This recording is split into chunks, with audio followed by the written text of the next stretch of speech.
मेरे साथ है भारतीय जनता पार्टी युवा मोर्चा अम्बेडकर नगर विधानसभा से देवेश कुमार जी, ये विधानसभा अध्यक्ष है और इनसे बात करते हैं ये क्या कहना चाहते हैं आज के युवाओं के लिए। भैया जी नमस्कार। नमस्कार। क्या संदेश देना चाहेंगे आज के युवाओं को?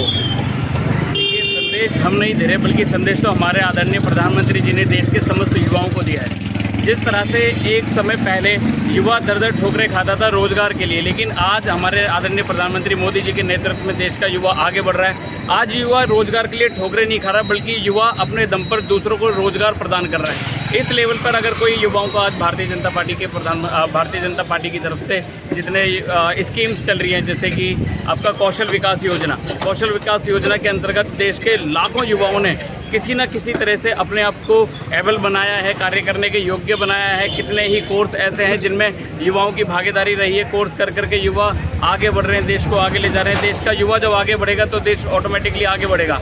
और देश के प्रधानमंत्री जी का मानना है, अगर पूरे विश्व में सबसे कोई ऐसा देश है जिसमें सबसे ज़्यादा युवाओं की भागीदारी है, तो वो भारतवर्ष है। भारतवर्ष के युवाओं का देश है भारत में युवाओं की संख्या सबसे अधिक है। और यदि युवा आगे बढ़ेगा तो देश आगे बढ़ेगा। यही मोदी जी ने हमें गुरु मंत्र दिया है और इसी मंत्र के साथ हम देश के युवा आगे बढ़ रहे हैं। इस समय लद्दाख में एक घटना हुई थी जहाँ पर के बिहार रेजिमेंट के सैनिकों ने बौने सैनिकों को ऐसे उठा के पटका था कि पूरे विश्व ने देखा था। जो उसके बाद में एक योजना आई है हमारी अग्निवीर योजना, उसके तहत नए रंगरूट भर्ती हो रहे हैं और वो ट्रेनिंग करके जब सेना में पहुंच रहे, आप उसको कैसा महसूस करते हैं? देखिए, एक समय ऐसा था जब भारतीय सेना पर अपने ही एक देश के राज्य जम्मू कश्मीर के अंदर भारतीय सेना पर पथराव किया जाता था। उस समय सेना इतनी मजबूर थी कि सेना किसी भी तरह का बल प्रयोग नहीं कर सकती थी।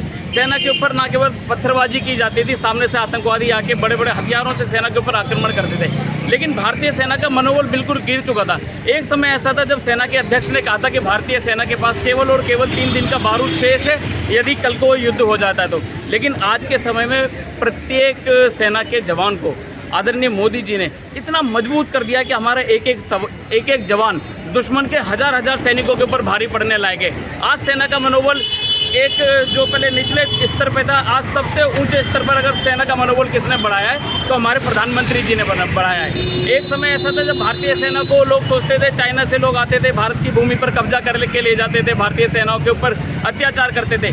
लेकिन अब भारत वो पुराना वाला भारत नहीं रहा। अब भारतीय सेना और भारतवर्ष वो भारत बन चुका है। चाहे चाइना हो चाहे पाकिस्तान हो, अगर हमारी कोई 1 इंच भूमि पर भी कब्जा करता है तो हम उसकी 100 किलोमीटर भूमि लेने का दम रखते हैं। और ये भारतीय सेना के अंदर जो दमखम भरा है, हमारे आदरणीय प्रधानमंत्री मोदी जी के नेतृत्व में भरा गया है। जैसा कि अग्निवीर योजना का बहुत सारे विपक्षी दलों ने विरोध किया था, आज जब मिलिट्री में अग्निवीर योजना के तहत जो भर्ती होकर आए युवा हैं, उनके जोश और खरोश जो देखते हो आप, उसके बारे में क्या कहना चाहोगे? अग्निवीर योजना एक बहुत ही महत्वाकांक्षी योजना थी आदरणीय प्रधानमंत्री जी की, जिसमें देश के युवा को आगे बढ़ने के लिए बढ़ चढ़कर एक रोजगार, न केवल रोजगार मिलता था बल्कि देशभक्ति की भावना के साथ जब युवा अग्निवीर बनता है तो वो देश के लिए काम करता है। लेकिन विपक्ष जितना था, विपक्ष पूरी तरह से बौखलाया हुआ था इस स्कीम से।